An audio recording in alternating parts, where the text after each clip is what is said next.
If you want to check the activation date on Samsung Galaxy A17, then you can, for example, go to Settings, and then the first thing that you can do is visit the battery, where if you scroll down, you should be able to open battery information.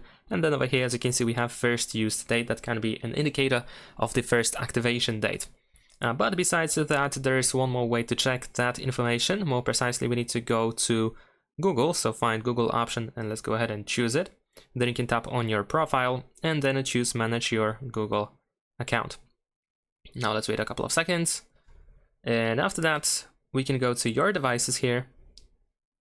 You may need to verify yourself, but before that, we can also go over here and select Galaxy A17. And let's verify ourselves. Let's enter the screen lock password or use biometrics if you have them set up. And there we go. Over here we have the first sign in. Now in my case, this is my fresh smartphone, so I just signed in 1 hour ago.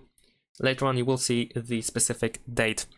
And of course this information is valid as long as you actually used the selected account on the first day of your usage of Galaxy A17. Thanks for watching, leave a like and subscribe.